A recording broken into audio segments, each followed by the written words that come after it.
savaitę yra be galo įgraudus angelas, kadangi netekau gyvų draugų. Tai yra papasakojo žurnalų Ozilas praeis, teko nemažai bendrauti su Ozu, aš pažįstamas nuo jau 50 metų, 50 metų.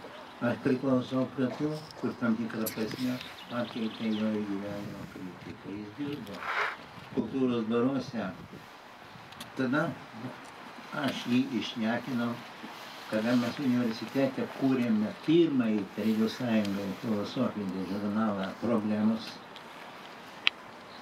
Ir jis išėjo iš ten į Problemas. Jis formaliai buvo dėstytojo, bet faktiškai Problemo redaktorius. Apie šitas problemas dabar kažkai tai daugam nepatogu šnekėti. Kodėl? Kad tai buvo pirmasis žurnalas, kuris tiesą sakė, nepriklausomai nuo to, galbūt kai kas laikosi ir dabar Zimono nuostatos, tai yra ideologinė diversija. Tas žurnalas buvo dalinai išvaikytas, bet visgi paliko pėdsakas eina su tam tikra pertvarka. Ozolas buvo kaip tik vienas iniciatorių. Ozolas priklauso prie tų, kuris neparašė nei vieno žodžio netiesos. Kaip mes sakydavom, negalima viską sakyti, bet galima daug ko nesakyti. Ir niekad nesakyti to, ko negalvojai. Ir Ozolas priklausė prie tų, kuris nėra jų vieno žodžio, nei vieno sakinio ištaręs, ko negalvoja. Nesvarbu, kokiuose postuose jis dirbo, ar paskui jaunimo redakcijoje, ar kitur. Jis buvo vienas iš sąjūdžio iniciatorių. Šiandien man ir važiuojama kai kuriems mūsų sąjūdiečiams, mes dar pasišnekam, labai būtent nesmagu, kad tie, kurie buvo pirmaeiliai sąjūdyje, o tų, kurie visiškai nebuvo sąjūdyje, dabar faktiškai jas skelbėme sąjūdžių būtent lyderiais. Ir negana to, net Tarybų valdžią Ozolo nebandė teisti, o nepriklausomai Lietuvoj bandė būtent teisti už ką, nieks nežino už ką. Policija suklastojo dokumentus. Tai visų instancijų teismai pripažino, kad dokumentai suklastoti, grubiausių būdų suklastoti.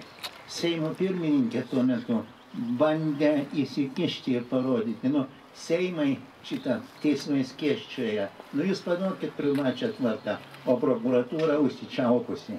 Aš galvoju, dabar šiandien parašiau vėl prokuratūrai dacinėtis, kad šitą bylą būtų atgaivinta. Nes svarbiausia, kas policijos viršininkų tapo Palaičio laikais. Žmogus, kuris dirbdamas Izraelyje, klastojo dokumentus ir už tai buvo išvytas iš diplomatinės tarnybės, bet teisės dirbti diplomatinės tarnybės. Deja, mūsų kai kuriems veikėjams pasirodo, kad šitas veikėjas gali vadovauti Vilniaus policijai ir jis iki šio laiko. Ir kai kas turbūt prisimena, jeigu archyvos, jis vieną kartą net per televiziją išsireiškia. Aš sąjūdiečius pastatysiu į savo vietą. Deja, teismai jam ir kiti neleido, bet tokie piliečiai. Ir dėl to niekaip negali pamiršti prancūzų, Anatolijos Francų žodžių, kad revoliucija daro idealistai. Tuomet kaip Ozolas, kaip stovintis Medelinskas, tai kiti vykdo pragmatikai, o revoliucijos vaisiais naudojasi niekšai. Lietuvoje mes šitą irgi matom. Mane pritrenkė, kad prieš porą dienų Ozolo parengtas istorinės atminties įstatymas, labai kvalifikuotas įstatymas. Seimas atmetė šitą įstatymą ir atidėjo. Tai ką rodo? Kad mūsų kai kurie seimūnai iki šio laiko bijo istorinės atminties, kad nebūtų iškrapštyta tai, ką jie rašė, kai jie šlovina, kad, sakysime, skribai sukūrė tarybų geriausią santvarką pasaulyje. Šitie žmonės dabar sėdi Seime ir jie dabar sako, ne, toks įstatymas nereikalingas. Nu visgi mes garsiai turime kalbėti, kad niekšas buvo niekšo ir lieka niekšo. Nesvarbu, kokios partijos rūbus jis užsidės, ar socialdemokratas, ar kas nors kitas. Tas antros eilės klausimas. Šiandien lyg tai ne ta proga kalbėti, bet kadangi Ozolas kovojo praktiškai, visi šitie teismai sutrumpino jo gyvybę.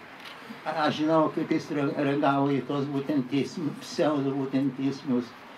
Nežiūrint to, kad daug kas ramino, bet kaip jaustis, kad tavo valdžia, už kurią tu kovojai, policija yra, policijos, aš nenoriu sakyti, policininkų labai daug, kaip Grigaravičius ir keli nuostabų žmonių, bet policija yra pakankamai niekšų ir kažkodėl tai jie yra toleruojami ir jie gali teisti tokius žmonės kaip Ozolą, bandyti teisti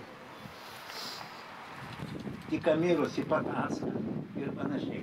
Iki ko mes dagyvenam? Visgi reikia pasakyti stop. Romai Aidai, tavo idėjos, už kurias tu kovojai, anksčiau ir vėliau bus realizuotas ir viskas atsistos į savo vietą. Dabar laikini tokie nesusipratimai. Būtent kad tiek išlindo. Dabar mes pasižiūrėkime Sąjūdį. Aš bendrauju su Latvijos Sąjūdį veikėjais. Ten visiškai kitokia. Ten panašių veikėjų pirmose postuose būtent nėra taip, kaip Lietuvoje. Estijoje pirmose postuose būtent nėra tokių kaip pas mus. Kodėl pas mus taip atsitiko? Mes visi kalti.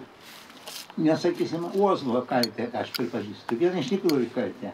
Nes Ozolas buvo išrinktas Sąjūdžio Seimo pirmininku 93 metų birželio 3 dieną. Bet senasis pirmininkas nepanoro užleisti šitom posto. Ir Ozolas taip pasimuistė. Negi dabar atrodys, kad mes peršėmės dėl postų. Ir pasirodo, jau Sąjūdžio laikais galima buvo neužleisti posto. Jeigu tu neišrinktas į tą postą, jeigu į tą postą išrinktas kitas žmogus. Apie tos dalykus mes privalom rašyti, Ozolas apie tai rašo ir kiti mūsų. Ir istorinė tiesa turi būti žinojama, nežiūrint to, jeigu dar kartą Seimas užblokuos šitą įstatymą ir dar kartą Seimas taip nedoriai pasielgs, kaip prieš keletą dienų. Ačiū už dėmesį.